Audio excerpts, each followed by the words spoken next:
NBC HD, presented by DLP HD TV. As we welcome you back to Talladega Superspeedway, 34 of 188 laps complete. 15 lead changes. Brad, what sort of jumps out at you early in the race? You know, there wasn't the inconsistencies that I thought there was going to be with the guys who started up front in the first 5 rows, the qualifier, the go-go homers. They actually held their own and did a pretty good job until that first caution.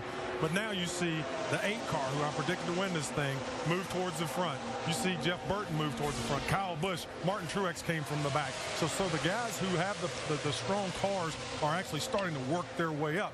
All of those guys outside of Jeff Gordon, who has maintained his rear position. He's just back there riding right now, waiting and watching. But there hasn't been much patience outside of Jeff Gordon. And Dale Earnhardt Jr. comes in with so much confidence. He practically guaranteed a win here, and he's won here 5 times. He is excellent at this racetrack, and I like his strategy. He wants to get out front. He wants to lead. He wants to fill his car in that lead air and see what it does. So he is prepared at the end of the race. I think that's the only negative for a guy like Jeff Gordon, those guys in the back.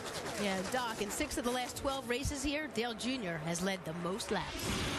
Susie, his win streak in jeopardy. 2 guys have already continued theirs. His is 7 consecutive seasons. He has not won this year. In fact, his last victory coming 55 races ago, May 6th of 2006 at Richmond. And he told us in the early part of our pre-race coverage he feels real good. In fact, yesterday he predicted a win in this race today.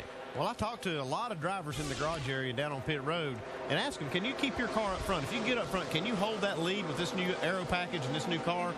Most of them said no. It's hard to stay up front. But one guy that said he could do it was Dale Earnhardt Jr. He was very confident he could get his car up front and keep it there.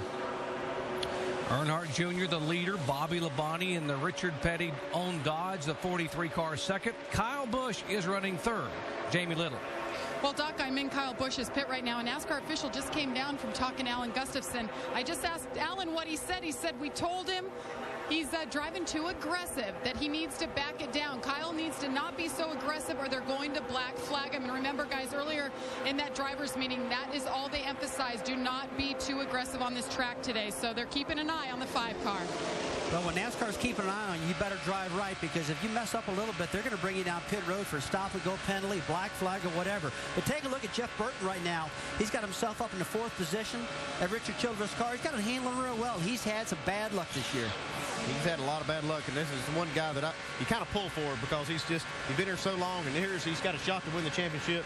He's sitting in the right spot right here. He's just kind of biding his time. He's got enough gap between the car in front of him. He's not going to do anything stupid at this point in the race. You know, one thing I'm watching right now, they're running the top lane. And, you know, that's a farther way around the racetrack. The fuel mileage has got to be getting killed by these guys taking a long way around the track. But what are you going to do? All these other guys are on the top. You can't go down there by yourself. Well, they're following the 8 car at Dale Earnhardt Jr. right now, and I got to believe if they were on the bottom, the fuel mileage would be better, and they'd be running just as fast. Let's hear what Jeff Burton had to say about trying to figure out this car of tomorrow. Quite simply, we've got to, take our car tomorrow program to another level. We've not performed like we need to with the car tomorrow. We work exceptionally hard at it. Our teammates in most cases have been able to do better than us, so we've got to quickly figure out what I'm doing as a driver and what we're doing as a team that isn't as effective as what they've been able to do. And that is the big thing right now for us. Trying to get it figured out, running 4th here in the 31 car. Jeff Burton coming off the frustrations of a week ago, finishing 36th at Kansas City, which moved him back to 10th in the chase points. Alan? And Doc, I talked to Jeff Burton just before the start of the race, and he told me he truly had no idea what to expect in today's race. He said, I don't have any idea how the cars are going to handle, how they're going to perform, how the draft's going to be, whether we'll go forward, whether we'll go back. I have no idea. And he just finished now on the radio, taking about an entire lap and very calmly discussing the RPM range of his engine to his crew chief, the form of the draft on the racetrack. For a guy that's out there doing 190-something miles an hour, he sounds pretty relaxed. The race is pretty calm right now. These guys have kind of got lined up and decided, hey, we're going to log a few laps here. You see this second pack doing the same thing. You see Carl Edwards looks like he's leading this pack. And look who's back here, guys. All the way at the back of this pack, you got Jeff Gordon back there. You got the 2 car of Kurt Busch. You got the 48 car, reigning series champion Jimmy Johnson. You know, that's a little bit of a surprise to me right there. I don't think you have to be that careful that you're the very back of the pack. I've seen these wrecks happen in the beginning of the pack, in the middle, in the back. but obviously they're trying to stay away from the big one if it does happen. But the concern I would have, can they lose the draft by doing this? I'm watching the lap times. It doesn't look like they're going to lose the draft unless these guys up front would be smart enough to line up and get single file and try to drive around the racetrack on these guys. Well, the guy right now is probably pretty nervous is Matt Kenseth in the very back. He's tailed back, and if he does lose the draft, he would be the one because there's nobody behind him to help him. Dave? And Rusty, he did lose that draft a few laps back. About 10 car lengths separated him from that group. The reason was he was trying to cool down his race car. Temperature's way up. They noticed a piece of paper on the grill. He said, I'm going to have to catch the pack and try to do that sweep move and use the air disturbance to wipe that piece of paper off. So Carl Edwards at the head of that pack slowed the whole pack down so that Matt could catch. Nobody passed him. He just slowed the entire pack down, and Matt got that piece of paper off the grill. Temps coming down. Now that's teamwork right there, Dave. And everybody else. You don't think that's going to happen at the end of the race, do you? Oh, I mean, when you're a driver up there leading, you get out of the throttle so you can go get one of your teammates and drag them forward. Hey, that's hard to believe that's happening, but you know it won't happen at the very end. 41 of 188 laps in here at Talladega. Dale Earnhardt Jr., a 5-time winner here. Remember, his dad won this race 10 times, won at Talladega 10 times. Earnhardt Jr. trying to go to victory lane for the first time in 55 races. It's been that long ago, May of 2006, and right now he's got the car to beat at the head of the field. You're watching ESPN on ABC. Have a nice day.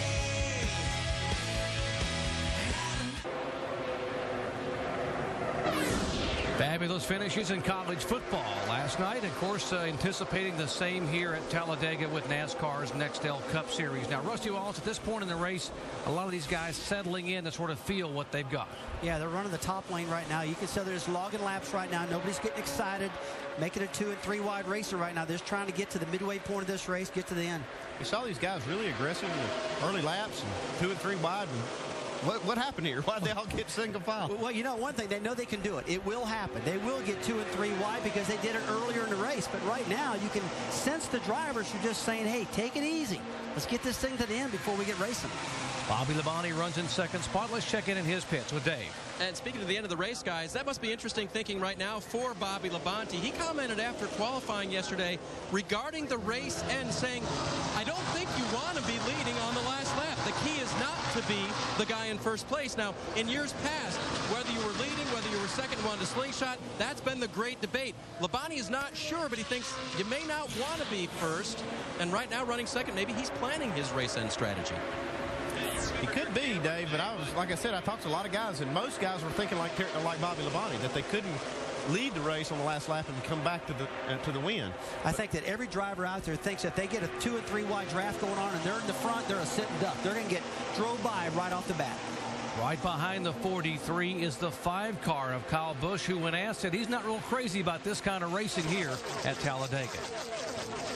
I always dread coming here. It's just a place that isn't very fun to me, and I always seem to wreck here. So anytime you wreck, you don't have fun. So for me, it's just trying to get through here, get in and get out, and go on to the next one.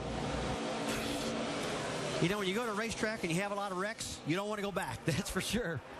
But, I'm watching these guys run this high lane out there on the racetrack lap after lap. And 7-time champion Richard Petty told me that this top lane of the racetrack is where he likes to run. And I said, why?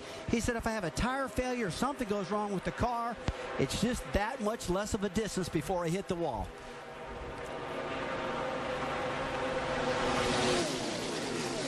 And if you're wondering why some of these drivers, like the 5 car of Kyle Busch, may not like coming here, well, folks, back in the spring, it got very ugly in a hurry for Kyle Busch in the NASCAR Busch Series event.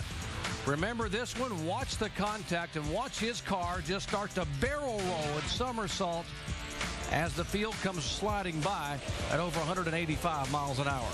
I can see how that wouldn't be a bit of fun right there.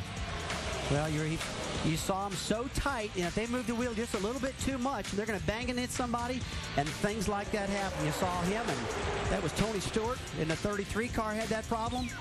That's a big wreck right there. And fortunately, because of NASCAR's stringent safety on these cars, all the parameters they have, he was able to walk away upset and angry, but he did walk away. early in the race, NASCAR warned him for a little bit of rough driving, so he probably needs to remember what happened the last time he was here. Just calm down a little bit and don't let this problem happen again.